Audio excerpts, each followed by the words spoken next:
बात करेंगे Vodafone idea की। एक न्यूज़ निकल कर आ रही है जो है सर निगेटिव। तो अब निगेटिव तो सर बतानी पड़ेगी जो न्यूज़ आए, लेकिन फिर काफ़ी लोग नाराज़ हो जाएंगे। देखो सर, एक न्यूज़ निकल कर आई है कि वोडाफोन आइडिया जिस तरीके से धन जुटाने में देरी कर रहा है। नमस्कार, आप देख रहे हैं डीप सर 6 और आज बात करेंगे सर वोडाफोन आइडिया और आईडीपीआई बैंक की। सर देखो सर, इन दोनों शेयरों में ही कुछ ऐसी चीज़ें हमारे साथ हैं जिनके कुछ होने से इन दोनों शेयरों में अलग अलग चीज़ें हो सकती हैं। यानी कि आईडीपीआई बैंक में अगर सरकार और एलआईसी अपने स्टेक को सेल करे तो वो एक प्राइवेट वाली चीज़ें हमारे सामने आ रही हैं जो आपको काफ़ी महीनों से देखने को मिल रही है। और दूसरी तरफ आपको वोडाफोन आइडिया में धन जुटाने और उसके बाद 5G आने वाली चीज़ें हमारे साथ निरंतर चल रही है और उस बेस पर शेयरों में अलग अलग प्रतिक्रिया हो रही है। सबसे पहले हम लेंगे सर आईडीपीआई बैंक, और आईडीपीआई बैंक में सरकार और एलआईसी अपना 60.7% का अपना स्टेक को सेल करने चाह रहे हैं, दोनों अलग अलग, यानी दोनों मिलकर ये चीज़ें करेंगे।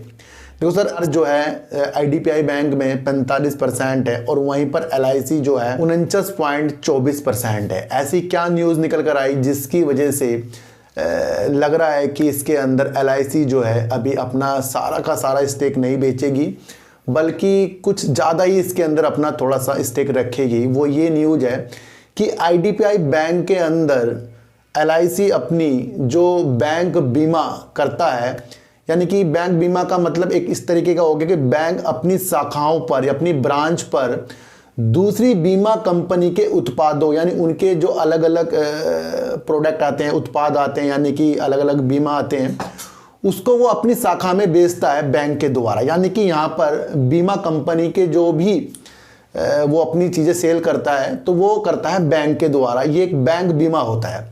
तो इस कारोबार में एलआईसी जो है सोच रहा है, भाई ये कारोबार मेरा बहुत बढ़िया है, मैं क्यों अपनी हिस्सेदारी इसके अंदर से सारी की सारी बेचूं। तो ये चेयरमैन के अंदर से एक आवाज़ निकल कर आई है एलआईसी के, तो उन्होंने कहा है कि वो अपने बैंक बीमा कारोबार को और अच्छा करने के लिए आईडीपीआई बैंक में सारी की सारी हिस्सेदारी नहीं बेचेंगे, वो इस बैंक में बने रहेंगे। तो यहाँ से कुछ चीज़ें आपको देखने को मिल रही है। यहाँ से बैंक से ज़्यादा एलआईसी मजबूत हो रहा है। क्यों? क्योंकि उसकी जो कारोबार है बीमा बेचने का वो बैंक करेगा, और बैंक में जब वो बना रहेगा एलआईसी तब वो और ज़्यादा भी करेगा, क्योंकि कुछ थोड़ा सा उसका भी चलेगा।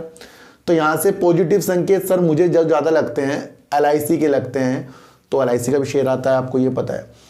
तो ये मसला एक न्यूज़ निकल कर आई है, इसे आप किस तरीके से लेते हैं ये आप अपने द्वारा समझना कि बैंक के अंदर जो बीमा, बैंक दूसरे बीमा कंपनी के उत्पादों को बेचता है अपनी ब्रांच के द्वारा, वो एलआईसी को अच्छा लग रहा है और बैंक इससे भी कुछ पैसा कमाता है, एलआईसी भी कमाती है। तो इंडिया में तो आपको पता ही है आईडीपीआई बैंक की ब्रांचेज है, ये आपको पता ही है, तो वहाँ पर हर चीज़ वो होने वाली है। तो यहाँ से मुझे लगता है कि अलग दिशा एलआईसी अपनी हिस्सेदारी के बारे में बताएगा, वो कितनी रख सकता है कितनी नहीं। तो इनमें भी अब आगे न्यूज आएंगी। देखो सर, अब बात करेंगे वोडाफोन आइडिया की। एक न्यूज़ निकल कर आ रही है जो है सर निगेटिव।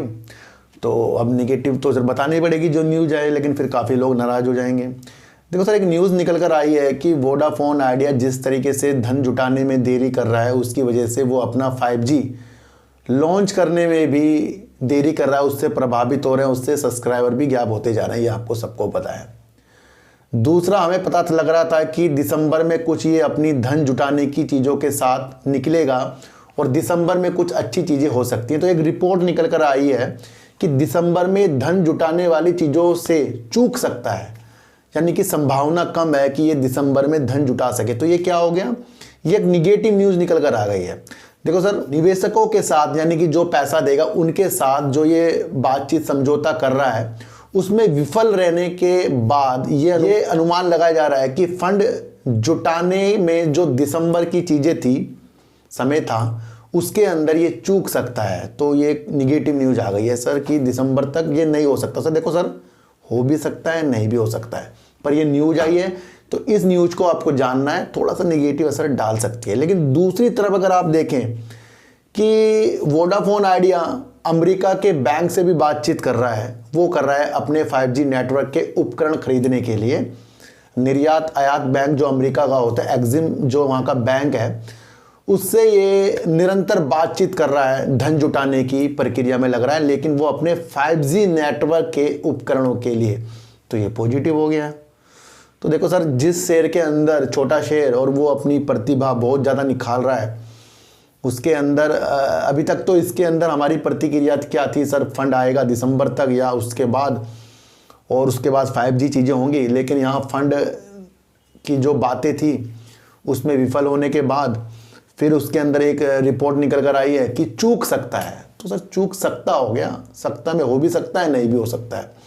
तो थोड़ा सा हमें यहाँ पर होल्ड के विषय बन रहे हैं। और दूसरी तरफ ये अमेरिका के बैंकों से बात कर रहा है, तो यहाँ पर हमें देखना है वो अपने 5G नेटवर्क के लिए बात, तो यानी कि ये अपने 5G नेटवर्क की फिर लाएगा। भाई जब 5G के लिए बैंकों से, अमेरिका से बात कर रहा है, वहाँ न्यूज़ में ये है, हालांकि यानी कि वहाँ उन्होंने बताया कि धन जुटाने में चूक सकता है, लेकिन हालांकि ये अमेरिका के निर्यात आयात यानी कि एक्जिम बैंक से बात कर रहा है धन जुटाने की। तो दोनों न्यूज़ में कुछ ऐसी कन्फ्यूजन हो रही है कि एक तरफ तो ये चूक रहा है, दूसरी तरफ ये बैंकों से नेटवर्क यानी कि 5G लाने के लिए बात कर रहा है।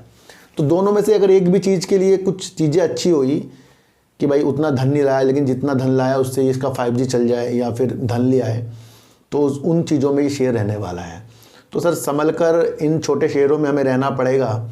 और इसके वजह से मैंने आपको कई चीज़ें, जो एयरटेल भी बताया है मैंने आपको, इंडस टावर, फिर आपको जियो में भी मैंने अलग अलग चीज़ें आपको दिखाई हैं। तो वो तो उनके काम के द्वारा मैं आपको बता रहा हूँ। तो ये रणनीति मेरी वोडाफोन आइडिया को बेचने खरीदने वाली नहीं है। और जो भी शेयर आप खरीदते बेचते हैं सर, अपने द्वारा खरीदे बेचे, मेरे कोई भी ऐसी प्रतिक्रिया शेयरों के अंदर बाइंग और सेल की नहीं रहेगी। मेरी प्रतिक्रिया है जो न्यूज़ आ रही है, और ये न्यूज़ आई है मैंने इसलिए आपको ये बता दिया है। LIC में न्यूज़ आई है कि LIC IDPI बैंक के अंदर, यानी IDPI बैंक में न्यूज़ आई है, वो अपने बैंक के जो बीमा के कारोबार होते हैं, अपना कारोबार उसका वहाँ है, उसके अंदर वो बना रहना चाहता है, उसको वो ज़्यादा उन्नत अच्छा करना चाहता है। तो वहाँ पर LIC भी इस नियम से अच्छा हो रहा है। तो वहाँ से आपको देखना है कि बीमा जो उसका ज़्यादा बिकेगा, तो वहाँ पर LIC का फ़ायदा होने वाला है। एक तो LIC अपना बीमा बेचता है, और एक बैंक द्वारा भी बीमा बेचा जाता है। ये आपको पता है, कॉल भी आ जाती हो, कभी आप लोन लेने बैंक में गए, आपका खाता होगा तो वहाँ से आ जाता है कि भाई ये इंश्योरेंस कर लो, ये कर लो, वो कर लो। तो उस कारोबार के लिए LIC के चेयरमैन कह रहे हैं हमें अच्छा लग रहा है और हम अपनी हिस्सेदारी सारी नहीं बेचेंगे। तो अच्छी न्यूज़ निकल कर ये आ रही है। और दूसरी तरफ एक निगेटिव, धन जुटाने से चूक सकता है, दूसरी तरफ ये निर्यात और आयात बैंक जो है, एक्जिम बैंक जो अमेरिका का है, उससे धन जुटा रहा है 5G के नेटवर्क के उपकरण के लिए। तो दोनों स्थिति को आपको समझना। मेरे साथ एक दूसरा चैनल है जिसका नाम है सार्थक बाजार से, उसके अंदर आज आपको अडानी ग्रुप की विशेषताएं, क्या होगा अब आगे, और दूसरा आपको देखना है अशोक लीलैंड, टाटा मोटर्स और ई बसों में क्या आगे हो सकता है। और सुजलॉन और एनॉक्स विंड पर मैंने एक वीडियो बनाई है साइकोलॉजी पर आधारित, उसको आप देख लें, थोड़ा सा प्यार दें। कमेंट अगर आपको करने हैं उस चैनल पर करें, यहाँ पर तो मैं सिर्फ आपके कमेंट को लाइक ही कर सकता हूँ सर। तो सर सबसे अच्छी एक बात, अपने ऊपर वर्क कीजिए, किसी भी व्यक्ति की टारगेट वाली वीडियो से दूर रहिए, अपनी अध्ययन को ज़्यादा मजबूत कीजिए, तब जाकर आप इस मार्केट में अच्छे पैसे कमा पाएंगे।